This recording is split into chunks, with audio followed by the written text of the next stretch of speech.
नमस्कार, मैं हूं आपके साथ लकी मौर्य और आप देख रहे हैं पश्चिम बंगाल की राजनीति से जुड़ी हुई बड़ी खबर टीएफटी इंडिया न्यूज 24 पर।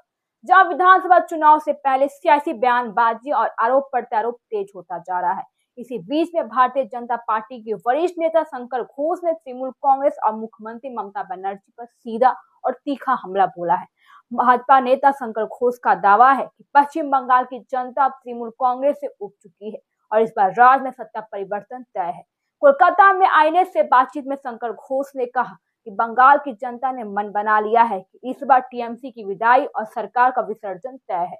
उनका कहना है कि राज्य में जनता का मिजाज पूरी तरह बदल चुका है और टीएमसी के खिलाफ जबरदस्त गुस्सा भी है। एसआईआर यानी स्पेशल इंटेंसिव रिवीजन को लेकर तृणमूल कांग्रेस लगातार चुनाव आयोग और भाजपा पर भी हमलावर है। इस मुद्दे पर शंकर घोष ने कहा कि मुख्यमंत्री ममता बनर्जी को भी अच्छी तरह पता है कि बंगाल की जनता उनके साथ बिल्कुल नहीं है।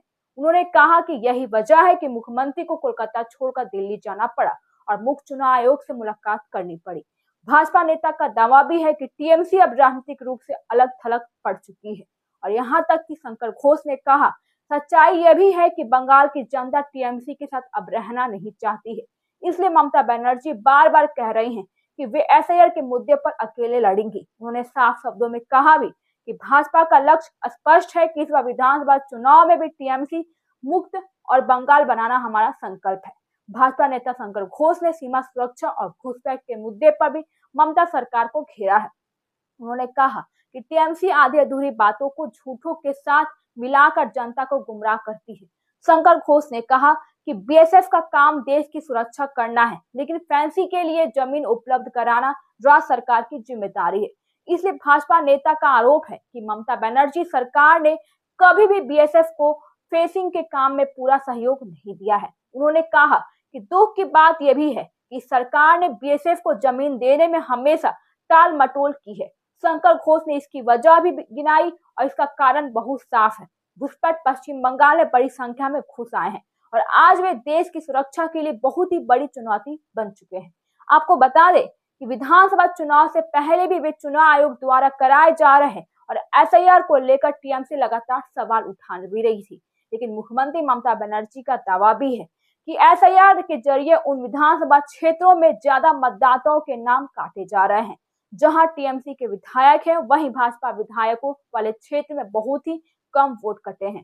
टीएमसी नेताओं का आरोप भी है कि भाजपा सीधे तौर पर चुनाव में मुकाबला नहीं कर पा रही है, इसलिए चुनाव आयोग के सहारे वो वोट काटने का खेला खेला जा रहा है।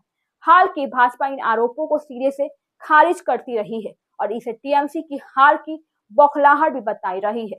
जैसे जैसे पश्चिम बंगाल विधानसभा चुनाव नजदीक आ रहे हैं, वैसे वैसे राज्य की राजनीति में और भी ज्यादा गर्माती जा रही है और एक तरफ टीएमसी चुनाव आयोग सवाल उठा रही है तो वहीं दूसरी तरफ भाजपा दावा भी कर रही है कि इस बार बंगाल में सत्ता परिवर्तन तय है। अब देखना यह भी होगा क्या बंगाल की जनता वाकई बदलाव के मूड में है या ममता बनर्जी एक बार फिर चुनावी रण में अपना किला बचाने में कामयाब होंगी। इन तमाम सवालों के जवाब चुनावी नतीजों के सामने तो आएंगे ही, लेकिन फिलहाल बंगाल की सियासत में एसआईआर और सत्ता परिवर्तन सबसे बड़ा मुद्दा बन चुका है। फिलहाल अभी के लिए बस इतना ही। मैं हूं आपके साथ lucky Maurya. TFT India news 24 पर हमारे चैनल को सब्सक्राइब कीजिए और शेयर कीजिए।